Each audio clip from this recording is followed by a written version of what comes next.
Hello friends, எப்படி இருக்கீங்க? இந்த வீடியோவில் கார்ப்பரேட் அக்கௌண்டிங் 2 சப்ஜெக்டில் இருந்து ஒரு சாப்டர் பார்க்க போகிறோம். Holding company accounts.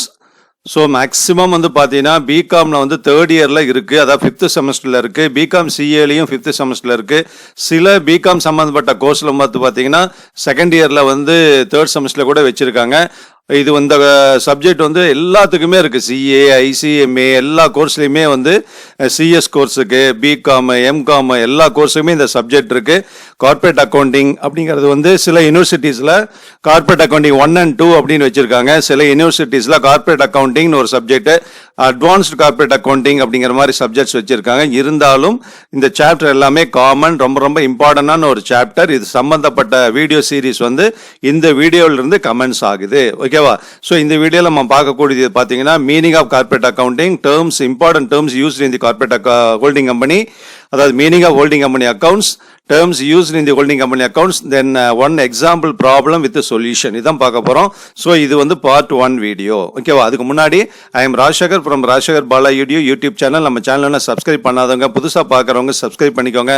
அப்போதான் நம்ம சேனல்லேருந்து போடக்கூடிய education update information videos, at the same time subject content videos எல்லாமே உங்களுக்கு நோட்டிஃபிகேஷனாக வரும். நீங்கள் பார்த்துக்கலாம். இந்த வீடியோ எண்டு வரைக்கும் பாருங்கள். உங்களுக்கு பிடிச்சதுன்னா ஒரு லைக் கொடுத்துருங்க. பிகாம் உங்கள் கிளாஸ்மேட்ஸ், ஃப்ரெண்ட்ஸ் எல்லாத்துக்கும், வேற காலேஜில் படிச்சிருக்கக்கூடிய ஃப்ரெண்ட்ஸாக இருந்தாலும் அவங்களுக்கு ஷேர் பண்ணுங்க. ஓகேவா? ஸோ ஹோல்டிங் கம்பெனி அக்கௌண்ட்ஸ் அப்படிங்கிறது ரொம்ப ரொம்ப இம்பார்ட்டன்ட் சாப்டர் இன் கார்ப்பரேட் அக்கௌண்டிங் 2. அதனுடைய மீனிங் நம்ம பார்த்துருவோம். அதுக்கு முன்னாடி ஒரு இன்ஃபர்மேஷன் உங்களோட நான் ஷேர் பண்ணிக்கிறேன். ஸோ நம்ம சேனல்ல இருந்து education update and education awareness videos ரெகுலராக வந்துட்டு இருக்கு. அட் த சேம் டைம் இன்னும் பர்டிகுலராக சொன்னோம் அப்படின்னா, இப்போ தமிழ்நாடு கவர்மெண்ட் ஆர்ட்ஸ் காலேஜில் அட்மிஷன் போட போகிறாங்க. அது சம்மந்தப்பட்ட கவுன்சிலிங் டீட்டெயில்ஸ் எல்லாமே ரெகுலர் வீடியோஸ் வந்துட்டுருக்கு. அதே நேரத்தில் காமர்ஸ் அண்ட் மேனேஜ்மெண்ட் சம்மந்தப்பட்ட சப்ஜெக்ட் கண்டென்ட் வீடியோஸ் ஏற்கனவே நம்ம சேனலில் நிறைய கொடுத்துட்ருக்கோம். இனி அதுவும் வரும். ஏன்னா ஃபைனல் இயர்ஸுக்கு, செகண்ட் இயர்ஸுக்கு எல்லாமே ஆன்லைனில் கிளாஸஸ் போயிட்டுருக்கு. அதனால் சப்ஜெக்ட் கண்டென்ட் வீடியோ போட்டோம்னா உங்களுக்கு ரொம்ப ரொம்ப யூஸ்ஃபுல்லாக இருக்கும். ஸ்டூடெண்ட்ஸ் எல்லாமே எக்ஸ்பெக்ட் பண்ணிட்டு இருக்காங்க. ஓகேவா? இப்போ மீனிங் ஆஃப் ஹோல்டிங் கம்பெனி என்னன்னு பார்த்துருவோம். அதுக்கு முன்னாடி இப்போ ஹோல்ட் அப்படிங்கிறது உங்களுக்கு தெரியும். ஹோல்டு அப்படிங்கிறது நிறைய இந்த டேர்ம் நீங்கள் யூஸ் பண்ணியிருப்பீங்க. ஏதாவது மொபைல் ஃபோன் பேசுகிற பார்த்தீங்கன்னா your call is on hold அப்படிங்கிற மாதிரி ஒரு கால் உங்களுக்கு அந்த மெசேஜ் கூட வரும். ஓகேவா? யாராவது அதில் பேசுவாங்க. அதை வச்சு பார்க்குறப்ப அந்த மீனிங் ஈஸியாக புரிஞ்சிக்கலாம். ஒருத்தர் நம்மளோட பேசிகிட்டு இருக்காங்க, ஆனால் அதே நேரத்தில் இன்னொருத்தரோட காண்டாக்டில் இருக்கிறப்ப நம்ம ஹோல்டில் வச்சுருப்பாங்க. காலை கட் பண்ணாமல் ஹோல்டில் வச்சுருப்பாங்க. அதனால் அவங்க அதை பேசி முடிச்சதுக்கப்புறம் நம்மகிட்ட வருவாங்க. அப்போ நம்ம கால் என்ன ஆகுதுன்னா, நம்மகிட்ட யார் பேசிகிட்டு இருந்தாங்க, அவங்க ஹோல்ட் பண்ணி வச்சுருக்காங்களோ அவங்க கண்ட்ரோலுக்கு போயிடுதுன்னு அர்த்தம். ஓகேவா? அதாவது அவங்க பிடிச்சி வச்சுருக்காங்க. So holding company is called as a பிடிப்பு கம்பெனி அல்லது பிடிப்பு நிறுமம் அப்படின்னு சொல்லுவாங்க. கம்பெனி உங்களுக்கு அப்படிங்கிறது உங்களுக்கு மீனிங் தெரியும். கம்பெனி லாவில் படிச்சிருப்பீங்க செகண்ட் இயர்ஸில், கம்பெனி லா அண்ட் சைரட்டி ப்ராக்டிஸில்.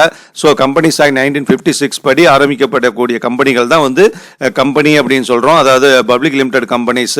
ஸோ அதில் ஒரு பார்ட் ஹோல்டிங் கம்பெனி. அந்த ஹோல்டிங் கம்பெனி மீனிங் என்ன அப்படின்னா, holding company is one which controls, நான் சொன்னேன் இல்லையா, ஹோல்ட் பண்ணுறதுனா கண்ட்ரோல் பண்ணுறது, which controls 1 or more other companies. அதாவது ஒரு கம்பெனி வேற அதர் 1 or 2 கம்பெனிஸை கண்ட்ரோல் பண்ணி வச்சிருந்தாங்கன்னா, அவங்க கண்ட்ரோல் பண்ணி வச்சிருக்கக்கூடிய கம்பெனிக்கு பேர் ஹோல்டிங் கம்பெனின்னு பேர். எப்படி கண்ட்ரோல் பண்ணி வச்சிருப்பாங்கன்னா, வேற 1 or 2 அதர் கம்பெனிஸில் மெஜாரிட்டி ஷேர்ஸை இவங்க பர்ச்சேஸ் பண்ணியிருப்பாங்க. அப்போ இவங்க கண்ட்ரோல் எல்லாமே உங்களுக்கு வந்துடும். ஃபார் எக்ஸாம்பிள், இப்போ ஏன்னு ஒரு கம்பெனி இருக்குது, பின்னு ஒரு கம்பெனி இருக்குன்னா, A company B company issue பண்ணியிருக்கக்கூடிய ஈக்விட்டி ஷேர்ஸில் ஒரு 90% இவங்க வாங்கியிருக்காங்கன்னு வச்சுக்கலாம். அப்போ 90% வாங்கியிருக்கிறப்ப மெஜாரிட்டி இந்த ஏ கம்பெனிக்கு வந்துடுது. ஓகேவா? அவங்க தான் பர்ச்சேஸ் பண்ணதுனால அந்த பி கம்பெனியில் இருக்கக்கூடிய எல்லா முடிவுகள், டைரக்டர்ஸ் எல்லாமே இவங்க தான் இருப்பாங்க. இந்த கண்ட்ரோல் எல்லாமே இவங்க, மெஜாரிட்டி கண்ட்ரோல் எல்லாமே அந்த கண்ட்ரோல் ஷேர்ஸ் பர்ச்சேஸ் பண்ணதுனால அந்த கம்பெனியினுடைய பி கம்பெனியினுடைய கண்ட்ரோல் எல்லாமே இவங்களுக்கு வந்துடும். ஓகேவா? ஏ கம்பெனிக்கு. அதை தான் இந்த ஹோல்டிங் கம்பெனி, ஏ கம்பெனியை தான் ஹோல்டிங் கம்பெனின்னு சொல்கிறோம். அப்போ பி கம்பெனி நம்ம என்னன்னு சொல்கிறோம் அப்படின்னா, சப்சிடியரி கம்பெனி. தமிழில் சொன்னோம் அப்படின்னா துணை நிறுமம் அப்படின்னு பேர். ஓகேவா? ஏன்னா இது துணை, அதாவது சப்சிடியரி ஆகிடும். சப்ஸ்டியூட்னு சொல்கிறேன் இல்லையா, அது மாதிரி இது ஏ கம்பெனிக்கு சப்ஸ்டியூட் ஆகிடும். அதனால it is called as a subsidiary company. அதுக்கு மீனிங் என்ன சொல்லலாம்னா, a subsidiary company is one which is controlled by another company. வேற ஒரு கம்பெனி இதை கண்ட்ரோல் பண்ணும்.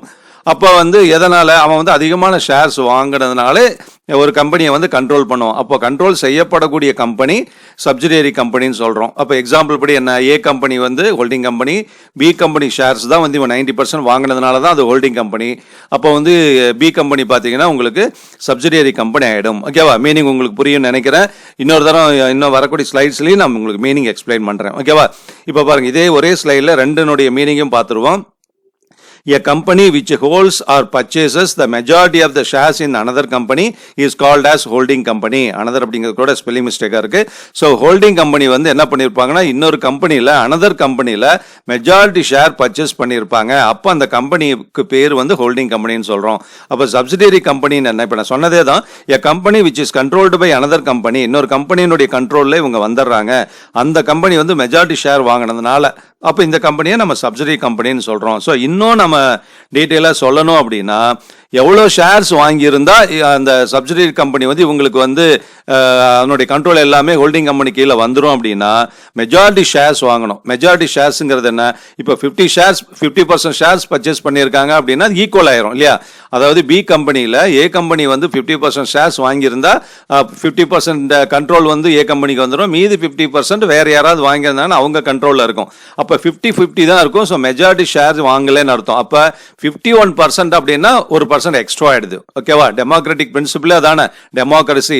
நாட்டில் வந்து நம்ம இந்தியாவை பொறுத்த வரைக்கும் வந்து ஓட்டிங்கில் வந்து யார் அதிகமாக வாங்குறாங்களோ அவங்க தானே ஆட்சியை அமைக்கிறாங்க. அதே மாதிரி தான் 51% அதுக்கு மேலேயும் ஒரு கம்பெனி இன்னொரு கம்பெனியில் ஷேர் வாங்கியிருந்தாங்கன்னா அப்போ இந்த கம்பெனியை நம்ம ஹோல்டிங் கம்பெனின்னு சொல்கிறோம். அதனால தான் ரொம்ப போல்டு பண்ணி கொடுத்துருக்கேன் 51% அண்ட் எபவ். இது அப்ஜெக்டிவ் டைப் கொஸ்டினில் கூட உங்களுக்கு வரும்.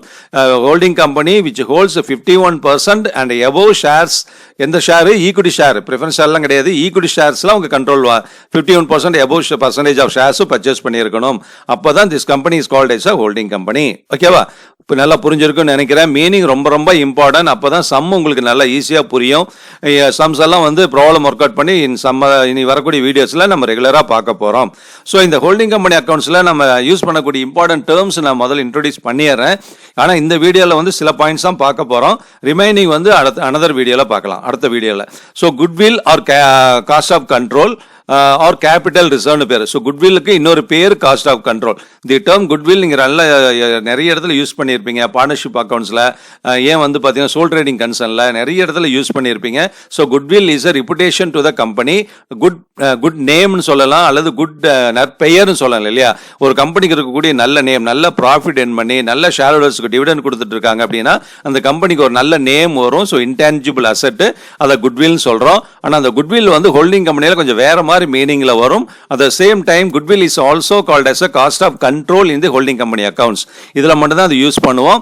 அல்லது இன்னொரு பாயிண்ட் வந்து கேபிட்டல் ரிசர்வ் சொல்லுவாங்க. இதனுடைய மீனிங் அடுத்த ஸ்லைட்ல நான் டீடைலா சொல்றேன். ஸோ மைனாரிட்டி இன்ட்ரெஸ்ட்டுக்கும் சிம்பிளா ஒரு மீனிங் சொல்லிடுறேன். என்ன அப்படின்னா, இப்போ நான் சொன்னேன் இல்லையா, 51% வந்து ஒரு கம்பெனி வேற ஒரு கம்பெனியில் ஷேர் வாங்கி இவங்க ஹோல்டிங் கம்பெனி ஆயிடுறாங்க இல்லையா? அப்போ 49% அல்லது அதுக்கு மேலேயோ வேற ஒரு யாராவது வாங்கியிருந்தாங்கன்னா அவங்க வேற மைனாரிட்டி ஷேர்ஸ் தான் வாங்கியிருக்காங்கன்னு அர்த்தம் இல்லையா? 49% வாங்கியிருந்தா கூட அவங்க மைனாரிட்டி ஷேர்ஸ் தான் பர்ச்சேஸ் பண்ணியிருக்காங்கன்னு அர்த்தம். அப்போ அவங்கள தான் நம்ம மைனாரிட்டி இன்ட்ரெஸ்ட், ஓகே, நான் கண்ட்ரோலிங் இன்ட்ரெஸ்ட் அப்படின்னு சொல்லுவாங்க.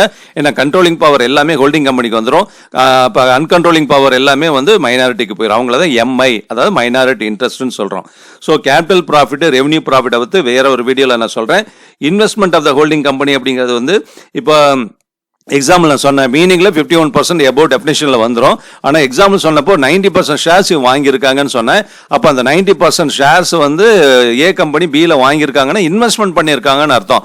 த holding company has invested its 90% amount, 90% of the shares invested in 90% shares of the P லிமிடெட்ல வாங்கியிருக்காங்க. அதுதான் வந்து investment of the holding company. அப்போ சப்சிடி கம்பெனி என்ன? சப்சிடி கம்பெனி துணை கம்பெனி பி லிமிடெட் இருக்கு இல்லையா, அது வந்து எவ்வளோ ஷேர் இஷ்யூ பண்ணியிருக்காங்களோ அதில் 51% வந்து அதாவது அதனுடைய ஷேர் கேபிட்டல் தான் நம்ம ஷேர் கேபிட்டல் ஆஃப் சப்சிடியரி கம்பெனின்னு சொல்றோம்.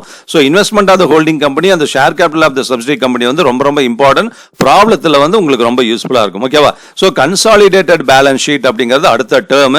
ஸோ ஹோல்டிங் கம்பெனி அக்கௌண்ட்ஸ் வந்து is also called as consolidated financial statements அப்படின்னு கூட சொல்லுவாங்க. ஸோ சார்ட்டர்ட் அக்கௌண்டன்ட் கோர்ஸ் படிக்கிறப்ப சிஎஸ் கோர்ஸ்ல எல்லாம் அது மாதிரி சொல்லுவாங்க. ஆனால் காலேஜ் லெவலில் யூஜி பிஜிக்கு எல்லாமே நம்ம ஹோல்டிங் கம்பெனி அக்கௌண்ட்ஸ் தான் சொல்றோம். போகிறோம். ஸோ கன்சாலிடேட்டட் ஃபினான்ஷியல் ஸ்டேட்மெண்ட்ஸுங்கிற சாப்டர் நேம் சொன்னாலும் தப்பு கிடையாது. இதில் கன்சாலிடேட் பண்ணுறது அப்படின்னா ரெண்டையும் சேர்க்கறது, ஓகேவா? ஏன்னா ஹோல்டிங் கம்பெனி வந்து தனியாக இயங்கிட்டு இருக்கும், சப்சிடி கம்பெனி தனியாக இருக்கும். இப்போ அவனுடைய கண்ட்ரோல் எல்லாமே ஹோல்டிங் கம்பெனிக்கே வந்துருச்சு. அப்போ அதையும் தனியாக நடத்திட்டு நம்ம பிஸ்னஸ் எதுக்கு தனியாக நடத்தணும்? அதனால் என்ன பண்ணுவான், ஸோ ரெண்டு பேலன்ஸ் ஷீட்டையும் கம்பைன் பண்ணிடுவாங்க, ஓகேவா? ரெண்டு பிஸ்னஸையும் கம்பைன் பண்ணிடுவாங்க அக்கௌண்டிங் பாயிண்ட் ஆஃப் வியூவில். So it is called S a consolidated balance sheet. இதுவும் ப்ராப்ளம் ப்ரிப்பேர் பண்ணுறப்ப கண்டிப்பாக நம்ம ப்ரிப்பேர் பண்ணி ஆகணும், ஓகேவா?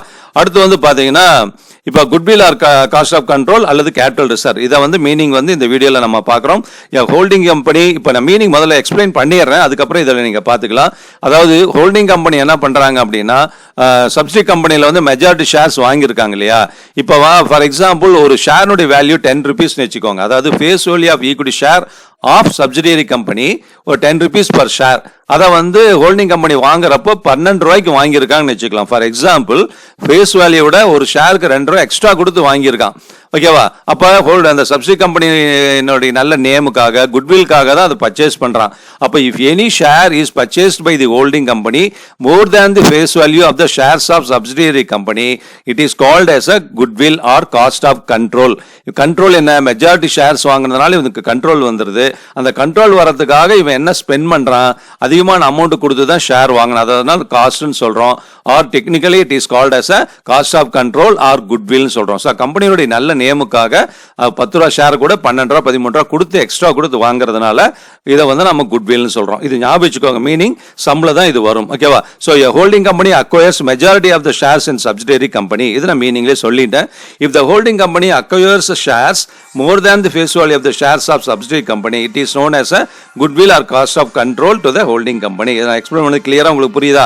உங்களுக்கு வந்து ஸ்லைடும் கொடுத்துருக்கேன், எக்ஸ்பிளைனும் பண்ணிட்டேன், நீங்கள் பார்த்துக்கோங்க. இப்போ வந்து பார்த்தீங்கன்னா கேபிட்டல் ரிசர்வ் அப்படிங்கிறது என்னன்னு பார்த்துருவோம். இதுக்கு ஜஸ்ட் ஆப்போசிட், அதாவது அதிகமாக ஷேர் வேல்யூ கொடுத்து வாங்கியிருக்கிறப்ப ஹோல்டிங் கம்பெனிக்கு குட்வில்னு சொல்லிட்டு பேலன்ஸ் ஷீட்டில் அசட் சைடில் காமிச்சிருவாங்க கன்சாலிடேட் பண்ணுறப்ப அந்த கன்சாலிடேட்டட் பேலன்ஸ் ஷீட்டில்.